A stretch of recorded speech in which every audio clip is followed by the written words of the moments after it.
सोचो, गंजाम ओडिशा में ऋषिकुल्या नाम की एक नदी जो अचानक समंदर के नमकीन सूप की तरह खारी हो गई। ये पागलपन भरा पानी का रहस्य जो 28 मई 2025 को सामने आया, ढेर सारे लोगों, पौधों और जानवरों के लिए मुसीबत खड़ी कर रहा है। ये नदी जो आमतौर पर ताजा पीने लायक पानी से चमकती थी, अब इतनी नमकीन हो गई है कि पीने में गंदी लगती है और फसल उगाने के लिए बेकार है। मानो समंदर ने चुपके से नदी में घुसकर नमकीन पार्टी शुरू कर दी। ऐसा इसीलिए हो रहा है क्योंकि समंदर की बड़ी बड़ी लहरें नमकीन पानी को नदी में धकेल रही हैं और नदी के मुहाने पर रेत और कीचड़ का ढेर एक मोटा सा रोड ब्लॉक बन गया है जो ताजा पानी को बाहर निकलने नहीं दे रहा। ऊपर से छोटी नदियों से ताजा पानी कम आ रहा है क्योंकि बांधों ने रास्ता रोक रखा है, तो नमकीन पानी जीत रहा है। ये नमकीन कब्जा बड़ा हंगामा मचा रहा है। 150 से ज्यादा गांवों में 2,83,000 से ज्यादा लोग अब नल से साफ पानी नहीं पा रहे, मानो समंदर का पानी पी रहे हो।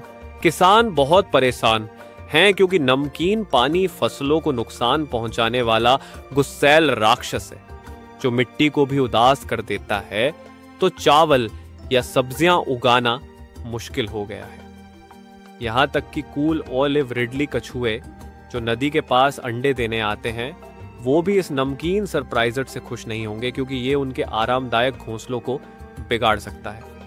अरे, और नमक जमीन के नीचे के पानी में भी घुस रहा है जिससे कुएं समंदर जैसे स्वाद देने लगे हैं। कुल मिलाकर ये एक बड़ा नमकीन झमेला है जो सबको हैरान कर रहा है।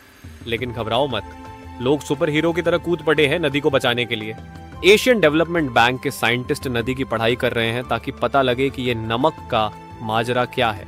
वो सरकार को बताने के लिए एक मोटी सी रिपोर्ट लिख रहे हैं। गांव वाले अपनी आवाज बुलंद कर रहे हैं, चिट्ठियां लिख रहे हैं और यहां तक कि मार्च निकाल कर कह रहे हैं, हमारी नदी बचाओ।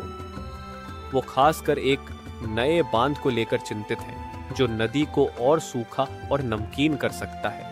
स्थानीय नेता पानी के माहिरों से बात कर रहे हैं, जल्दी से कुछ करने को कह रहे हैं। सबको उम्मीद है कि बरसात का मौसम ढेर सारा ताजा पानी लेकर आएगा और नमक को भगा देगा, लेकिन सब जानते हैं कि ये बस एक टेम्परेरी सॉल्यूशन है। नदी को हमेशा ताजा और खुश रखने के लिए बड़े आइडियाज चाहिए। ये नदी का पहला नमकीन एडवेंचर नहीं है और ये सबको सोच में डाल रहा है कि बार बार ऐसा क्यों हो रहा है। सालों पहले लोगों ने एक बांध को रोक दिया था जो चीजें और खराब कर सकता था, लेकिन अब एक नया बांध का प्लान फिर से लोगों को टेंशन दे रहा है। साथ ही गर्म होती धरती समंदर को और धक्का मुक्की वाला बना रही है जो नदियों में नमक चुपके से घुसा रहा है जैसे कोई चालाक विलेन। इसे ठीक करने के लिए लोग शायद नदी के मुहाने की रेत खोद सकते हैं, बारिश का पानी जमा कर सकते हैं जैसे कोई खजाना, या नदी को बचाने के लिए नियम बना सकते हैं। ऋषिकुल्या की नमकीन कहानी एक बड़ा रिमाइंडर है कि हमें मिलकर अपनी नदियों को चमकदार और सबके लिए सुरक्षित रखना है, लोगों, कछुओं और पौधों के लिए। बस आज के लिए इतना, फिर मिलते हैं किसी और वीडियो में, तब तक बाय।